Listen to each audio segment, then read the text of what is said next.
Well,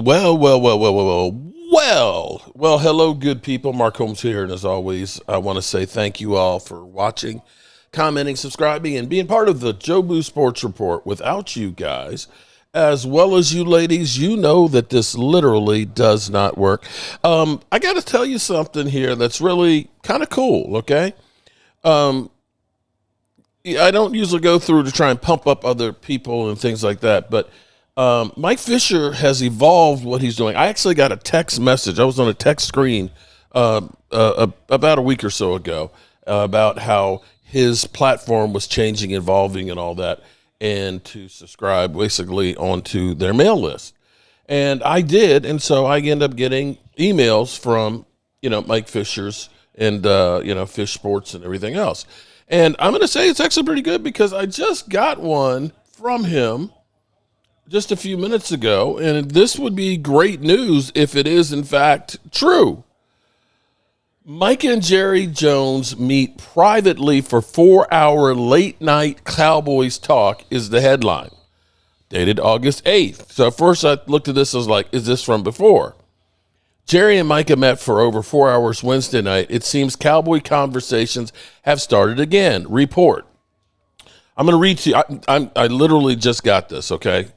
It's been a daily occurrence ever since the Dallas Cowboys touched down in Oxnard to begin training camp. Jerry Jones is present over there, and Micah Parsons hold in, that is, he's present over there. So over there and over there.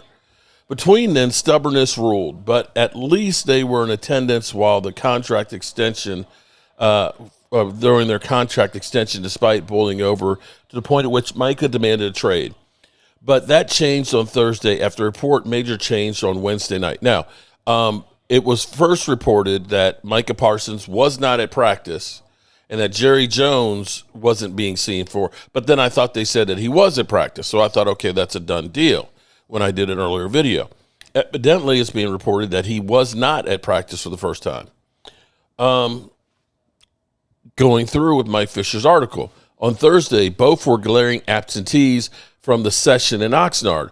Of course, this sent social media into a meltdown, with fans thinking that this might mean that Jerry and Micah's agents are ironing out the details of his new contract, and in truth, that's a good bet.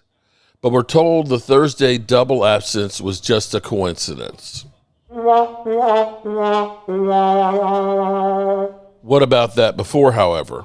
Our pal Sean Sharif is now reporting that Jerry and Micah met for over 4 hours Wednesday night, and it seems conversations have started again. Sharif added that agent David Magenta was not physically present for the lengthy session, a suggestion that Micah's rep may have been on the phone at some point.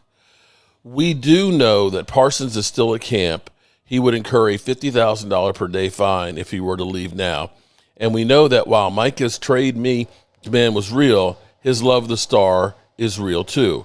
Of course, a trade could have been, in theory, been part of a 4-hour meeting too, but in the end, we're always believed that the Cowboys would bend to make Parsons the highest paid non-quarterback in history at over $40 million per year.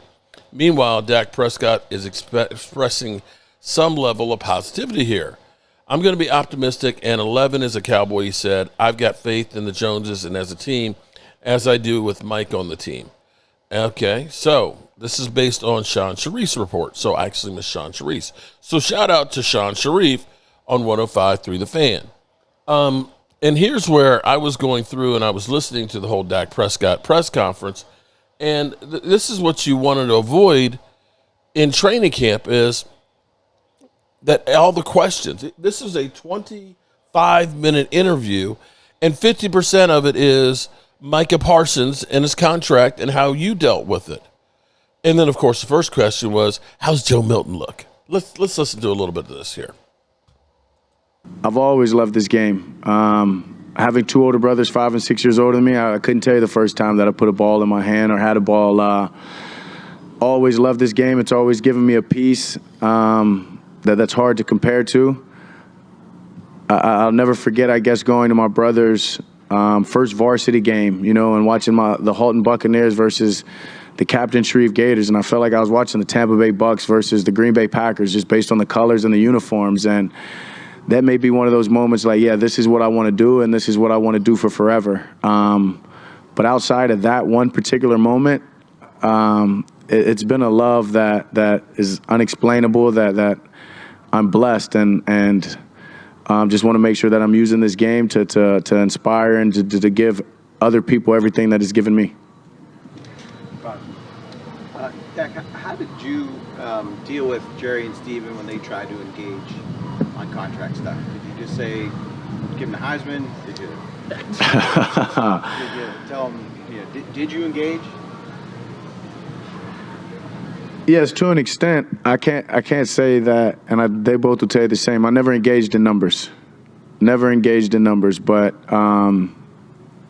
there was a lot of engagement, especially on this last one. The first one, maybe not so much of anything, but this last one, yeah, there was definitely some talks, definitely different talks, particularly with Steven.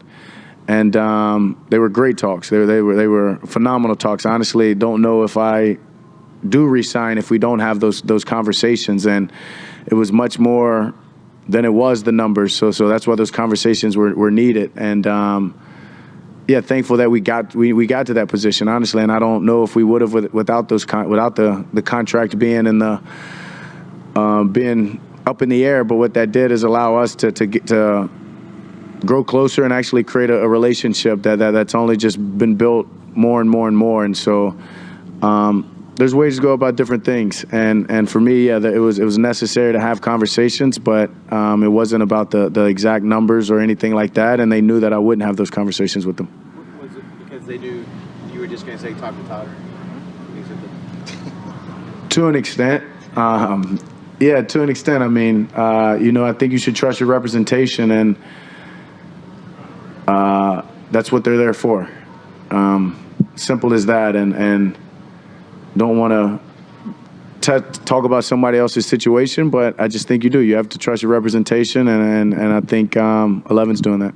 I'm looking at that balance because you want to keep a good relationship in-house, but then you got an agent that says, call me to finalize these deals, Yeah, I mean, at the end of the day, I'm a grown man, and if another man wants to speak to me, I'm going to speak to him, right? And so I think that's where, those conversations began and started with me and Steven and the Jones.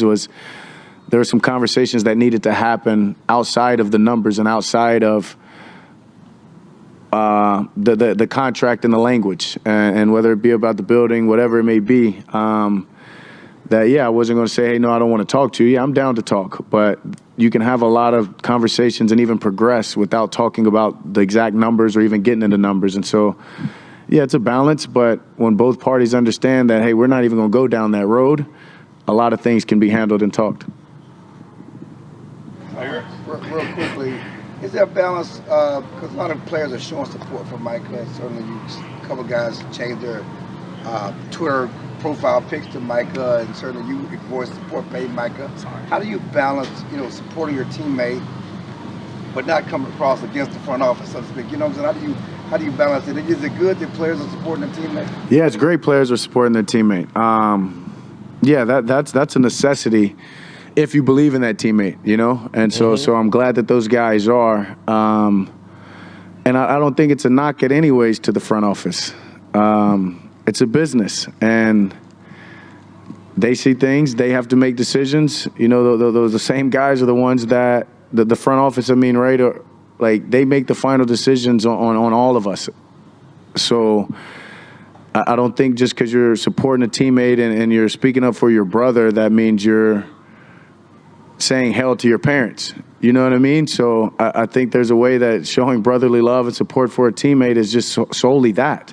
And you want the best for that guy. And if that means him getting his contract and his money that you think he deserves, then that's that. It's not a knock to who's being forced or being asked to pay that. It's more of we believe in the guy and we think that he should get that. And as somebody who's been through it, that's my point of the text message. It's just frustrating, right? Go. And at the end of the day, it is business. And we can't make something business personal. And I think when you do that, right, then that's where the division comes. Oh, me supporting Micah says hell with the Jones. No, it doesn't. I support this player, this hell of a player that's doing things the right way, and I think the business part should follow it. hard not to make it personal for players? I mean, because Yeah, it's hard to for sure when it's you and you're in the mix, 1,000%. And that's why I say it's frustrating as somebody that's been there. So, yeah, and if you're making it personal and it's not about you, then you're wrong. Like, regardless of whether it's the media, whether it's anyone outside of Jerry and Steven, if it's anyone outside of Micah and maybe his family, right? Like, if you're making it personal there, you're wrong. And mind your business. And you know what I mean? Just get back to supporting that individual and not nitpicking a conversation of business that you don't belong in. Nick, when you have seen things. See, this is the problem of the whole situation. I hope that we end up, that this is true, that we end up getting Micah Parsons and deal done, and we get this passed. Because this is ridiculous that, here it is, half of Dak Prescott's press conference is answering about Micah Parsons. It's ridiculous. So hopefully we get this shit together. Otherwise, it's just like hitting myself over the head. I have a video of Michael Irvin that was... Oh, shit. Oh, fuck. Damn. Ow. That hurt. Damn.